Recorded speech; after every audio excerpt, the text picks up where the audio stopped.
Hi everyone, welcome to తర్నీస్ kitchen and greenery. ఈరోజు మన రెసిపీ చికెన్ దమ్ బిర్యానీ. నేను చెప్పిన విధంగా చేయండి, వంట రాని వాళ్ళు కూడా చాలా ఈజీగా చేసేస్తారు. ముందు కడాయి తీసుకుని దాంట్లోకి కొద్దిగా ఆయిల్ తీసుకుని ఉల్లిపాయలని ఈ విధంగా ఫ్రై చేసుకోవాలి. మనకి ఇలా గోల్డెన్ కలర్ వచ్చే వరకు ఫ్రై చేసుకోవాలండి. ఇదే బిర్యానీలో మంచి టేస్ట్ని ఇస్తుంది. ఇప్పుడు ముందుగా శుభ్రం చేసుకున్నటువంటి చికెన్ని తీసుకుని దానిలోకి 1 టేబుల్ స్పూన్ ఉప్పు, 1 టేబుల్ స్పూన్ కారం, అదేవిధంగా 1 టేబుల్ స్పూన్ అల్లం వెల్లుల్లి పేస్ట్ వేసుకొని మంచిగా ముక్కలన్నిటికీ పట్టేలాగా కలుపుకోవాలి. ఇప్పుడు చికెన్లో 1 టేబుల్ స్పూన్ జీలకర్ర పొడి, 1 టేబుల్ స్పూన్ ధనియాల పొడి, అలాగే 1 టేబుల్ స్పూన్ గరం మసాలా అనేది యాడ్ చేసుకుని అన్నీ కలుపుకోవాలి. చాలామంది అన్నీ ఒకేసారి వేసి కలుపుకుంటారండి. నేను అలా కాకుండా ప్రతిసారి చికెన్ని ఇలా కలుపుతూ ఉంటాను. దానివల్ల చికెన్ ఏంటంటే మంచిగా మ్యారినేట్ అవుతుంది. ఇప్పుడు ఫ్రైడ్ ఆనియన్స్ కొద్దిగా తీసుకొని వాటిని ఇలా నలుపుకొని చికెన్లో మళ్ళీ కలుపుకోవాలండి. ఇప్పుడు తరిగిన కొత్తిమీర మరియు తరిగిన పుదీనా కూడా వేసుకోవాలి. ఇప్పుడు దీనిలోకి నిమ్మరసం అనేది యాడ్ చేసుకోవాలి. ఇష్టం లేని వాళ్ళు స్కిప్ చేయొచ్చండి, కానీ నిమ్మరసం వేసుకుంటే మంచి టేస్ట్ అనేది వస్తుంది. ఇప్పుడు దీంట్లోకి 3 పచ్చిమిర్చి అనేవి యాడ్ చేసుకున్నాను. అదేవిధంగా 1/2 కప్పు పెరుగు అనేది కూడా యాడ్ చేసుకున్నాను. పెరుగు అనేది మంచి టేస్ట్ వస్తుంది.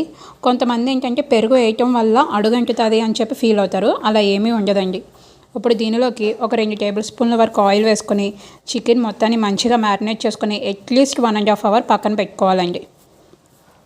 ఇప్పుడు ఒక బౌల్లోకి వాటర్ తీసుకొని దాంట్లోకి 1 టేబుల్ స్పూన్ షాజీరా, 1 టేబుల్ స్పూన్ సాల్ట్, చిన్న దాల్చిన చెక్క, 2 స్టార్ ఫ్లవర్స్, 4 లవంగాలు, 3 నల్ల యాలకులు, జాపత్రి, అలాగే 2 యాలకులు, 2 బిర్యానీ ఆకులు వేసుకోవాలి. ఇవి మసాలా దినుసులు అండి. నేను 1/2 కేజీ రైసే చేస్తున్నాను, అందుకని చెప్పి తక్కువ దినుసులు తీసుకున్నాను. దీంట్లోకి 2 టేబుల్ స్పూన్లు ఆయిల్ వేసుకొని వాటర్ బాగా మరిగిన తర్వాత ముందుగా నానబెట్టుకున్నటువంటి బియ్యాన్ని అనేది యాడ్ చేసుకోవాలి. ఇక్కడ మనకి రైస్ అనేది 70% కుక్ అవ్వాలండి. ప్రతిసారి గరిటె పెట్టి తిప్పితే రైస్ అనేది విరిగిపోతుంది. చూసారు కదా, మనకి ఇక్కడ 70% అనేది కుక్ అయింది.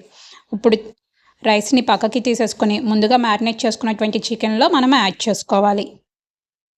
ఇక్కడ మనము రైస్ని 2 లేయర్స్గా వేసుకుంటే మనకి మంచిగా ఉంటుందండి. నేను ఆల్రెడీ ఫస్ట్ లేయర్ వేసా, సెకండ్ లేయర్ వేసేటప్పుడు మీకు చూపిస్తున్నాను. ముందుగా ఫ్రై చేసుకున్నటువంటి ఆనియన్స్, అలాగే కొత్తిమీర మరియు పుదీనా అనేది కూడా యాడ్ చేసుకోవాలి. ఇక్కడ నేను ఫుడ్ కలర్ అనేది యాడ్ చేశానండి. మీకు సాఫ్రాన్ వాటర్ ఉంటే అదైనా యాడ్ చేసుకోవచ్చు. ఫుడ్ కలర్ ఇష్టం లేని వాళ్ళు స్కిప్ చేసేయచ్చు. ఇప్పుడు ఇందులో గీ అనేది కూడా యాడ్ చేసుకోవాలండి. దానివల్ల టేస్ట్ ఇంకొంచెం పెరుగుతుంది. చాలామంది బౌల్కి చపాతీ పిండి అనేది పెట్టి ప్రెషర్ పోకుండా చూస్తారు. అలా ఏమీ అవసరం లేదండి. మనకి బౌల్కి సరిపడా మూత ఉండి దానిపైన బరువు వస్తువు ఏదైనా పెడితే కనుక మంచిగా దమ్ అవుతుంది. ప్రెషర్ అనేది ఎక్కడికి పోదు. చూసారు కదా, ఇక్కడ రైస్ అనేది ఎంత పొడి పొడిలాడుతూ వచ్చిందో. ఇంకేముంది, వేడివేడి chicken dum biryani ready. Please subscribe my YouTube channel, like, share and comment also. Thank you all.